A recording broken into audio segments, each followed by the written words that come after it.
بسم اللہ الرحمن الرحیم۔ حضرت جمال الدین رحمۃ اللہ علیہ ایک مرتبہ اس علاقے میں تشریف لے گئے جہاں ہلاکو خان کا بیٹا شکار کے لیے گیا ہوا تھا۔ آپ نے جنگل میں صبح کی نماز ادا فرمائی۔ ہلاکو خان کا بیٹا شکار کھیلتا ہوا وہاں سے گزرا۔ آپ کی قرات سن کر کھڑا ہو گیا۔ جب آپ رحمۃ اللہ علیہ نماز سے فارغ ہوئے تو کہنے لگا، آپ کا قرآن پاک پڑھنا میں نے سنا ہے اور یقین کیا ہے کہ یہ خدا تعالیٰ کا کلام ہے، لیکن آج میں اسلام قبول نہیں کرتا۔ جب میرا والد ہلاکو خان فوت ہو جائے گا اس وقت آپ تشریف لانا، میں اسلام قبول کر لوں گا۔ کچھ عرصے بعد جب ہلاکو خان کی وفات ہو گئی تو وہی لڑکا تخت نشین ہوا۔ حضرت جمال الدین صاحب رحمۃ اللہ علیہ کا انتقال ہو چکا تھا۔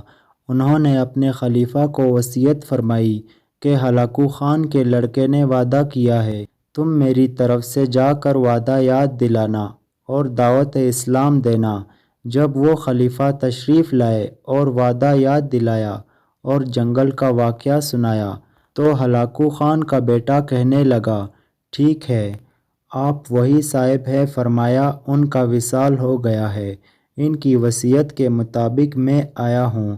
جب بادشاہ اسلام لانے کو تیار ہو گیا تو نصیر الدین توسی جو متعصب شیعہ تھا نے کہا، اس طرح نہیں ہوگا، بلکہ ایک شرط ہے، وہ یہ کہ سکہ پگھلا کر ان کے منہ میں ڈالا جائے، اگر پی جائے تو آپ اسلام قبول کر لیں ورنہ نہیں۔ انہوں نے فرمایا، اے بادشاہ، تیرے وعدے میں یہ شرط نہیں ہے، لیکن توسی کہنے لگا، یہ ضرور ہوگا۔ چنانچہ جلدی جلدی اس نے سکہ پگھلا کر خلیفہ صاحب کے منہ میں ڈالا تو آپ شربت کی طرح پی گئے۔ اب بادشاہ تیار تھا کہ توسی نے دوبارہ چالاکی ظاہر کی اور کہنے لگا، اب تو چند آدمی آپ کے پاس ہے۔ بادشاہ کا اس وقت اسلام قبول کرنا، ایک مذہب چھوڑ کر دوسرا مذہب اختیار کرنا معمولی بات نہیں، اس لیے مجمع عام ہونا چاہیے تاکہ دوسرے بھی دیکھ کر اتباع کریں۔ اس کی صورت یہ ہے کہ ایک دن مقرر کر کے وسیع میدان میں تمام لوگ جمع ہو جائیں، وہاں خلیفہ صاحب ہمارے مشہور پہلوان سے کشتی کریں گے، اگر اس کو بھی گرا دیا تو پھر بادشاہ کو عام اختیار ہوگا۔